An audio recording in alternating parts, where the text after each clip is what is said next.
This week, an alliance is disbanded against its will. A Keepstar is saved through backdoor diplomacy. A roll call on a high-sec gate baits a Nyx. A small alliance fights to survive in Geminate. The Initiative Fortizars continue to generate content. A brawl escalates in Impasse. And Triumvirate are under fire in Cloud Ring. Hello pod people, I'm Frost and this is your weekly EVE Online update.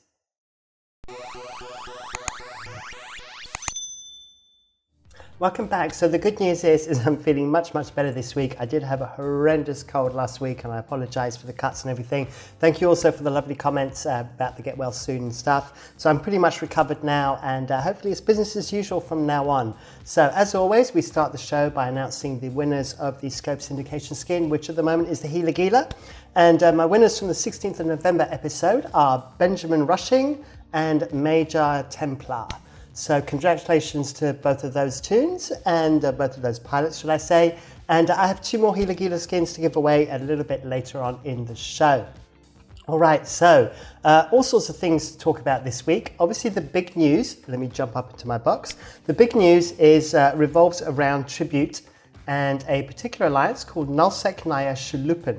Now Nullsecnaya Sholupen been in the news recently because if you remember, there was a corporation called Original Sinners who were part of Northern Coalition or NC, who moved over to Nullsecnaya Sholupen. The Nullsecnaya Sholupen were involved in deployment against dock workers down in the south. And everyone thinks they're part of Winter Coalition. They're not actually part of the Winter Coalition, but they are good friends with everybody in Winterco. So anyway, what happened? Well, let me just bring up their details. So you can see here, and I've already been practicing with my pen, as you can see. There we go. So basically, all of the corporations were kicked from the alliance in one go. And in fact, we could look at corporations and we scroll down here. You can see that basically it all happened on the 19th of this month. And essentially what happened was it came down to someone called Anua, who I had talked about before. So Anua was in leadership in Nullsecnaya Sholupen and moved over to, as an individual, moved over with Wallymarts to Snuffed Out. But he still had rights, leadership rights in the Executor Corporation. And this was on good terms because he was still kind of moving stuff over and so forth.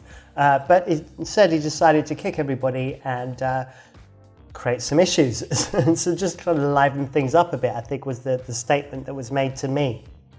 So anyway, what happened then was, which was a little bit interesting, was that we suddenly had a spike in a new alliance that was created called Senior Moment Dot.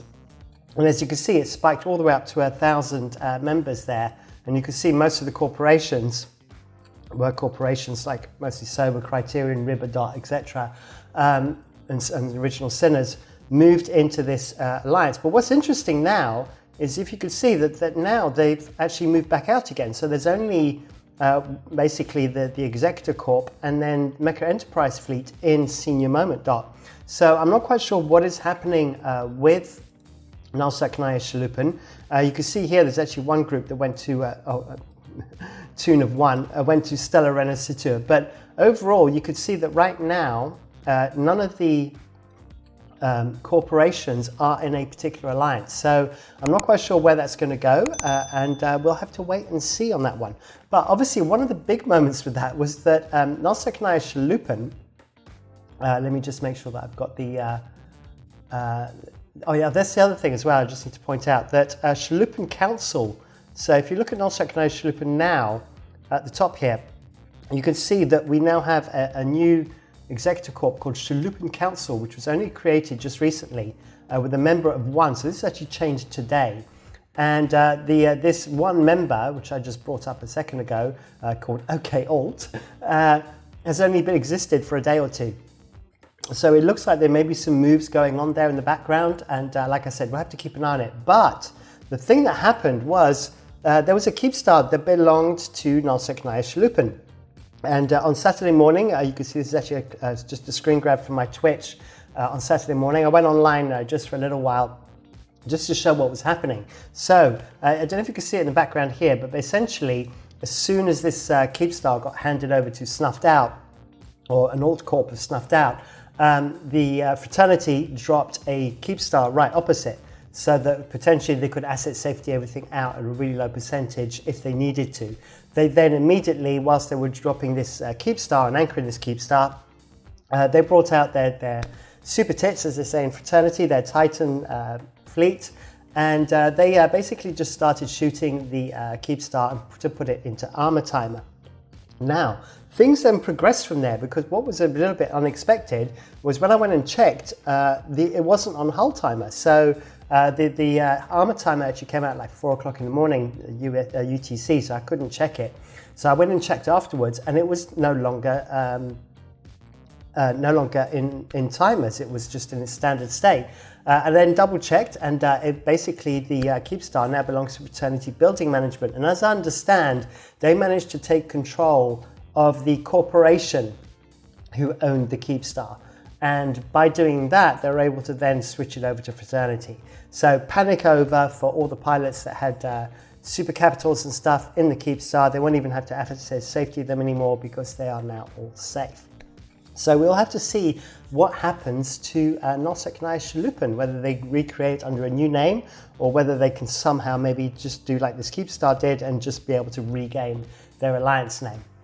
So there you go. So next up, I just want to talk about a Nyx that died. This Nyx died in Mela on the gate to Pajola. So I have a video here, and this is from Really Strong Alliance.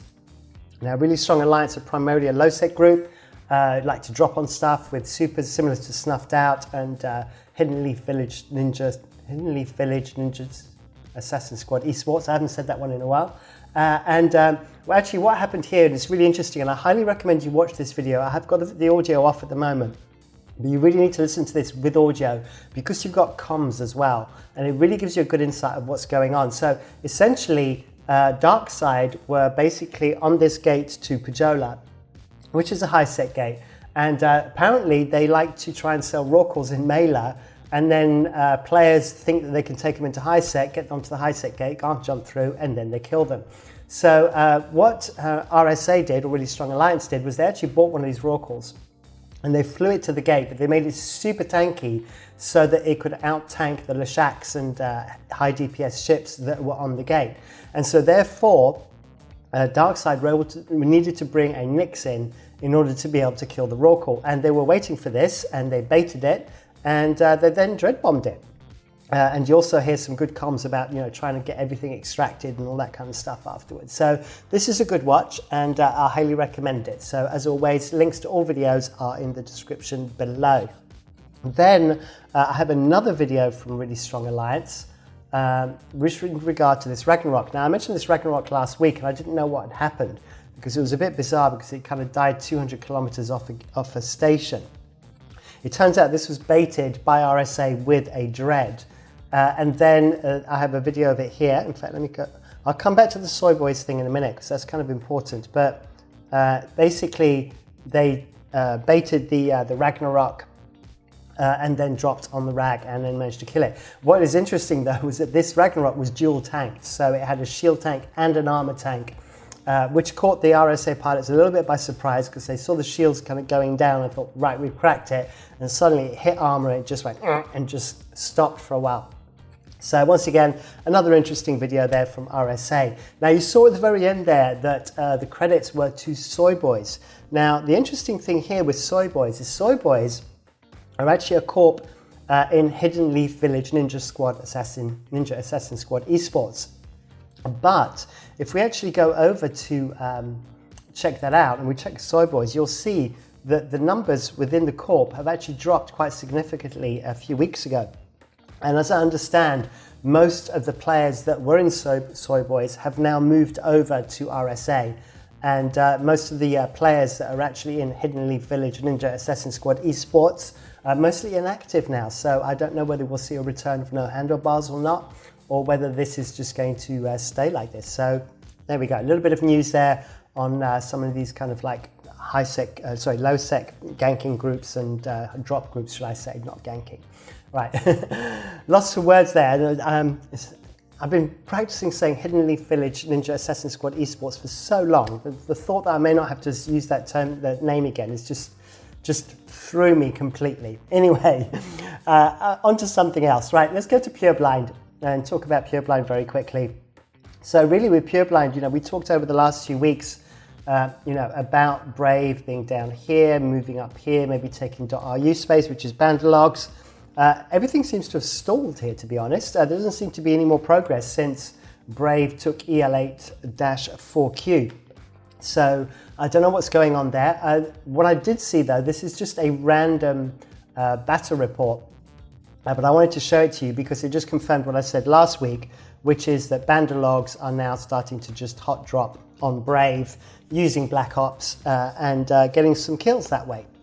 So that looks like the way things are going to be, and we'll have to see then if the expansion program of Brave Collective is going to continue or whether it's just going to stop there for a while. All right, then I need to talk about something else that I talked about last week, and that was, let me see if I can pick the right battle report. Yes, this was this battle report regarding the Arkhos Core, Athenor and Astra House that was so mega blobbed last week by not only Fire Coalition but PanFam in the form of Slice as well. And I was very, very surprised by these numbers, and I basically said, I was surprised because I thought Arkhos Core was in Geminate. So the two things that came through, what I was told from the people on this side was that the target was not the Athenor, but actually the Astra House, as it was a staging system for Arkhos Core. Now, I'm talking a little bit more about Arkhos Core because they're a very small alliance and they're kind of in an interesting position. So Arkhos Core then said that they actually moved out of Venal 4 months ago. And if you remember, I talked about Geminate and how they were trying to establish themselves into Geminate. So in Geminate, let's go there. You could see Arkhos Core down here, so they're the guys in green with the eye hubs there. And they've basically been trying to get themselves established in this constellation for a few months now. And they have constant fights against no visual. Now, Arkhos Core has 106 members, or 106 toons registered to the Alliance. And most of their conflict is with no visual. And no visual is part of Winter Coalition, and they're living in Geminate. Now, where some of the beef comes from is if we actually look at Arkhos Core, oops, hang on, I've got to turn off my pen. There we go. It comes from one of these corporations down here. So you can see Frozen LLC used to be part of Arkhos Core and then moved to no visual. And so this is what's causing some of the beef. And sorry, let me go back to my Geminate. There we go. And so what we've got in here is a situation where Arkhos Core are not only just fighting no visual, who are 3 times their size, but then also no visual are able to call on Fraternity to then harass them some more. So they're trying to maintain their SOV in this area and try and grab this constellation. I don't think they want EOA because they know that that's important for Fraternity and the gate into the Forge. But they are trying to hold on to this, and they are fighting for their SOV quite desperately, and are looking for more people to come and help them against what they consider to be overwhelming numbers. But they said anyway that even if things go, badly, I was going to say something completely different there. It wasn't very polite. They'll move up into NPC space and then just harass in the same way that Bandalogs plan to do if they get pushed back as well. So that's one of the advantages, of these regions with NPC spaces. You can never be pushed out completely. And then also no visual have been attacking a lot of the structures that belong to Arkhos Core. So there you go. So hopefully that's given you a little bit of info of what's kind of going on there. Right. Then I also talked about last week in Syndicate, and I talked about the 2 Vega Fortizars that died, and I wasn't quite sure, what that was about. The Triumvirate shot them. There was one in OT-AMZ and one UFXF-C, and it turns out that it was more targets of opportunity. The cores were available. Obviously, most of the PvP groups within, or pilots within Vega, went over to the Initiative. So there is the possibility also that Triumvirate thought, we'll shoot these and see if the Initiatives show up. But primarily, it was just an opportunity to get the cores, as they knew they wouldn't be very well defended. So there you go. So a quick little update there on Syndicate. All right, so let me just go back to my universe map and then we can do the giveaway. So the giveaway is still the Gila Gila. So I always say Gila Gila because people have different pronunciations for it and I find that it just creates less problems. Lovely skin as always. You know what the scope syndication skin looks like now. And I'm going to pick a keyword. I think the keyword for this week, especially with what was happening with the Keepstar. Oh, did I mention what happened with the Keepstar? Yes, I did. So the keyword will be Citadel. So if you need to make up a sentence with the word Citadel. I have to say as well, I really apologize that last week I didn't reply to any comments. And I'm normally pretty good on that. I try and reply on kind of the Wednesdays and Thursdays to comments. But I was on a business trip for 2 days, driving for 1,000 miles, and I just didn't get the time. And also I wasn't feeling well. So kind of all those things wrapped together meant I wasn't able to reply to comments. So accept my apologies and I will do my best to get back on track with that this week. So leave a comment with the word Citadel and I will be giving away 2 skins, and the cutoff date for that is Friday the 26th of November, I believe. Yeah, 26th of November. And don't forget, 26th of November is the Friday, so that means my Twitch show is on at 2000 UTC. It's kind of a midweek update where I cover some of the stuff that we've covered on the show here. Any breaking news that's kind of happened, and as well, if I get a chance to get guests on and things like that, then I do that. So it's kind of more of a chilled situation than this. Some of the shows can sometimes be about 20-30 minutes long. Sometimes it goes on longer if I've got more people or more guests and more things to talk about. So there you go, 2000 UTC. Right, let's get back to business. Curse.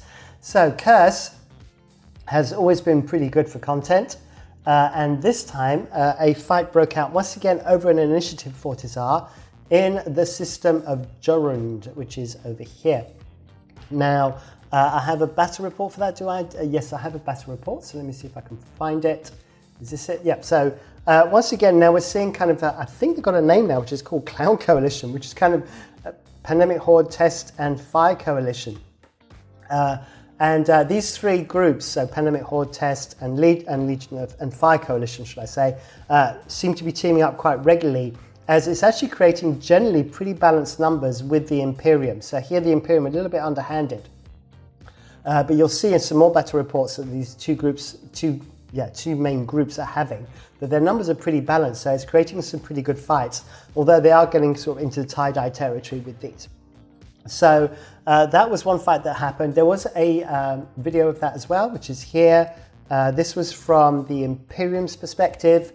And once again, I'll link that in the description below. And you can see lots of purple, orange, and blue blobs flying around the screen. So there you go. Typical Eve stuff, really. All right, so then we're going to go over to catch, but we're actually going to go through good old oh shit. So OSHT-A.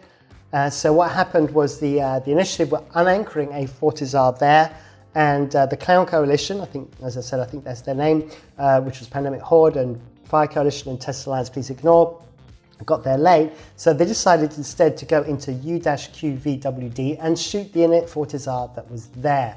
And I have a battle report for this one.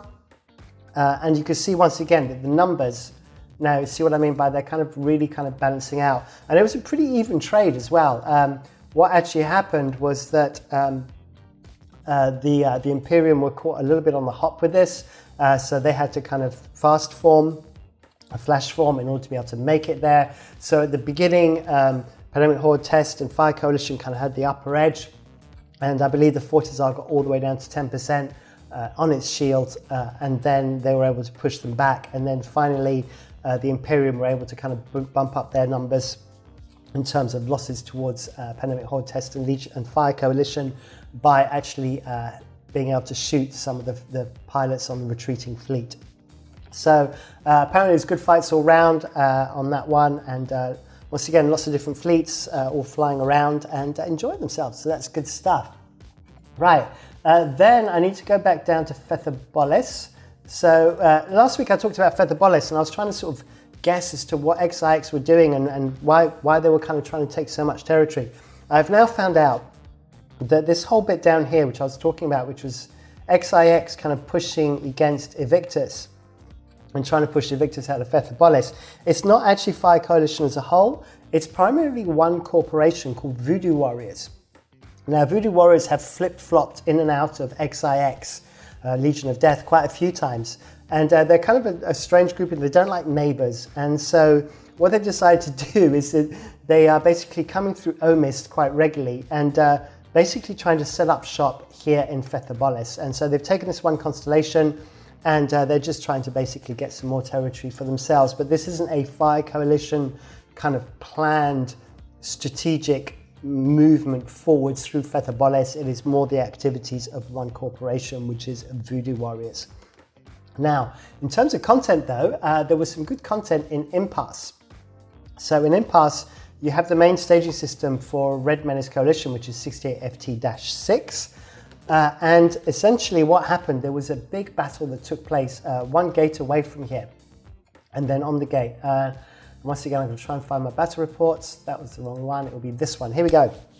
So once again, big numbers. And what happened here was pretty messed up. So I've got to try and get it all into context. I'm just going to kind of read out what happened, and I'll give you an idea. So Fire Coalition had a content Fortizar that was one jump away from 68FT-6, and it was being shot. So Fire Coalition formed two fleets, one of 200, one of 100, to defend the Citadel.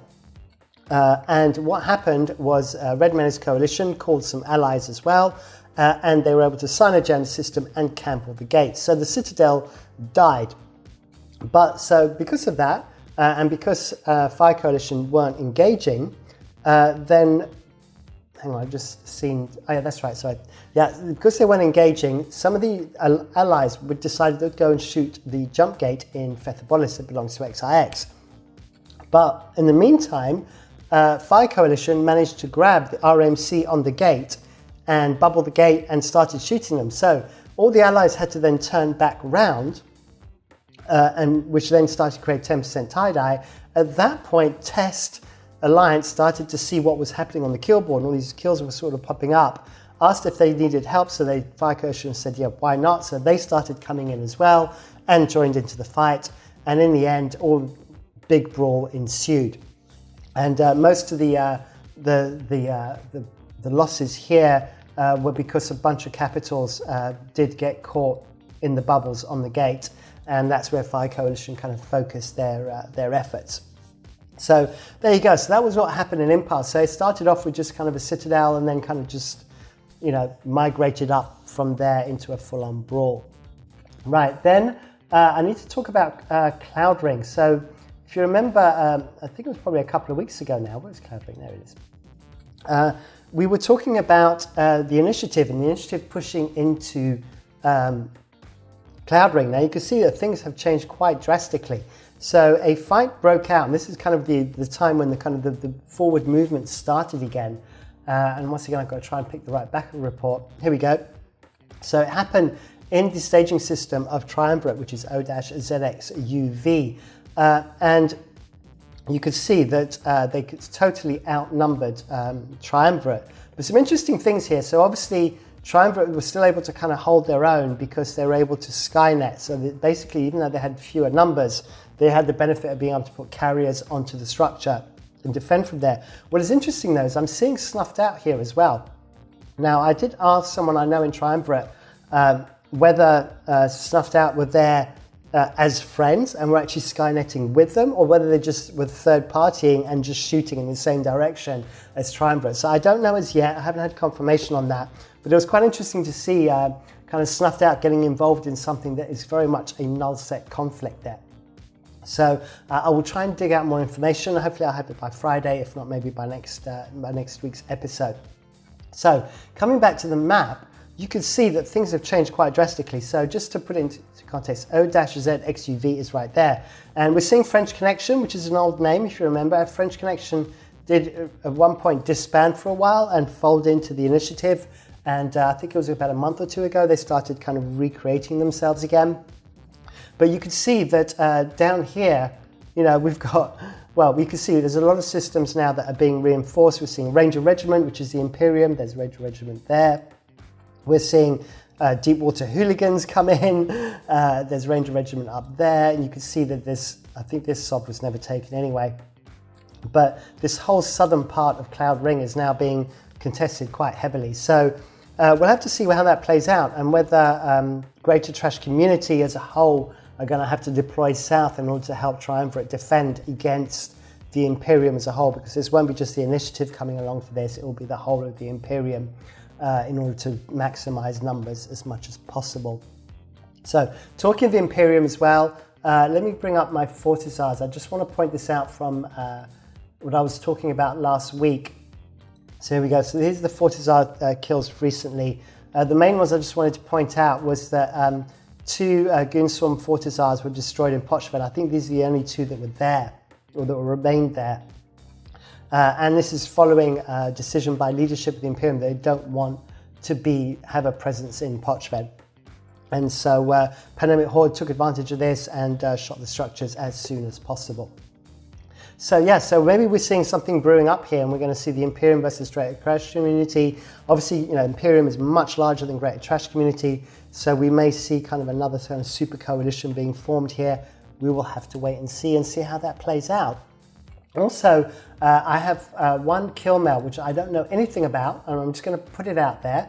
It's a faction Fortizar. I mean, we haven't had one of these dies since the Hidden Leaf one back in September. So these are quite unusual to see being destroyed. And what is interesting here is that you've got no value with the owners of this group now, of this Fortizar. Now, if I remember correctly, no value are renters of fraternity that live up in Owasa, which is a long way away from Everyshore.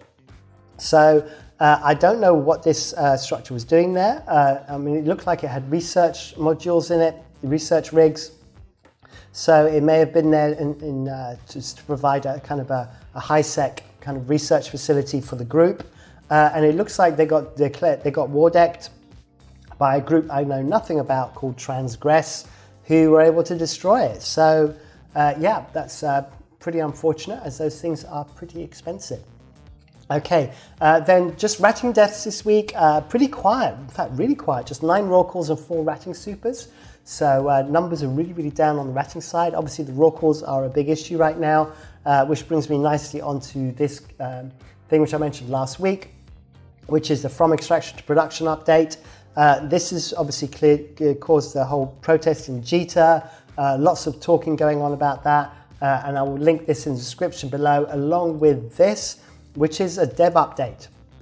So changes are being made since last week, and this is being discussed in this forum. There are a lot of posts here. You'll be reading this for a while, but the good news is the updates are put at the top, so you can kind of keep track of what's going on with this.